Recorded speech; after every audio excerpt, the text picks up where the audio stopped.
आज प्रातः काल के सत्र में ठाकुर जी ने ऐसी बड़ी अद्भुत कृपा करी, भैया आपसे क्या कहें। प्रातः काल हमारे ब्राह्मण देवता अमित जी सेवा में जब नीचे आते हैं तो इन्होंने देखा कि व्यासपीठ के समीप श्री सुखदेव जी पधारे हैं। अब ये डर तो रहे थे अंदर ही अंदर, लेकिन फिर भी हिम्मत करके हमारे कक्ष में लेकर के आए और कहा कि महाराज जी ये देखिए हम क्या लेकर के आए हैं। अब हमको डर लगता है पक्षियों से। हमने कहा बोले यहाँ ये कहाँ से लेकर के आए। बोले महाराज जी वहां से ले। हमने कहा काट लेगा ये। बोले नहीं महाराज जी नहीं काटता। और भैया वास्तविकता में नहीं काटा। बड़े प्रेम से हमने उनको टेबल पर बिठाया, उनको धोक लगाई, प्रणाम किया उनको, और ठाकुर जी के भोग के लिए फल हमारे कक्ष में आए पड़े थे तो एक अंगूर हमने उनको अरोगाया। और विश्वास मानिए कि जीवन में मेरा पहला अनुभव था कि मैंने अपने हाथों से किसी पक्षी को कुछ खिलाया हो। मैं सामने रख देता हूँ, अपने हाथ में रखकर कभी नहीं खिलाता, मुझे बड़ा भय लगता है। लेकिन आज सुखदेव जी बड़े प्रेम से बैठे थे, ना हिले ना डुले, चुपचाप बैठे हैं और ना काटने को दौड़े, तो मुझे भी हिम्मत आई। तो मैंने भी यूं अंगूर आगे किया, बड़े प्रेम से उन्होंने भोग लगाया अंगूर का। फिर हमने इनसे कहा कि भाई इनको नीचे मंदिर के पास छोड़ आओ। फिर मुझे बाद में सूचना मिली कि ये इनके कंधे से नीचे ही नहीं उतरे सुखदेव जी। बोले मंदिर उतारने गए तो उतरे ही नहीं, तो कहाँ है। बोले वो भागवत जी के जो हॉल है उस हॉल में बड़े प्रेम से बैठे हैं।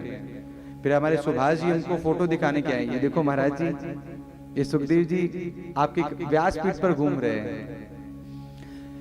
आज से लगभग 2016 या 17 में हमारी कथा श्री ठाकुर जी ने शुक्रताल में सुखतीर्थ में करवाई थी।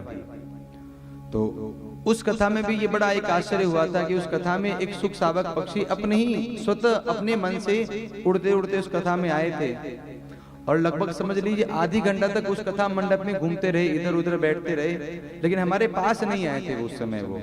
लेकिन भैया आज सुभाष जी ने हमको जो फोटो दिखाया कि इस व्यासपीठ पर श्री सुखदेव जी स्वतः आकर के बैठ गए हैं, और इतना सुंदर एक फोटो इन्होंने दिखाया कि यहाँ गौ माता के पास सुखदेव जी बैठे हैं और भागवत जी की तरफ देख रहे हैं। हाँ हाँ हाँ, आज भैया मेरा जीवन सफल हो गया। जिन सुखदेव जी को हम कथाओं में लाने के लिए कभी कभी मना भी कर देते हैं, क्यों बोले बहुत शब्द करते हैं। अच्छा फिर उनको मुक्त करना पड़ता है तो भक्त बिगड़ जाए। बोले क्यों महाराज जी हम लेकर आए, मुक्त क्यों करेंगे, हम तो छोड़ेंगे नहीं।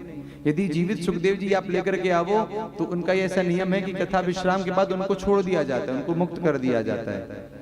तो हम तो हमारे मन में रहता है कि भाई क्यों आप लेकर के आओ, बंधन में आए फिर उनको मुक्त करोगे ऐसा। लेकिन इस कथा में स्वतः अपने आप अपने मन से आए हैं।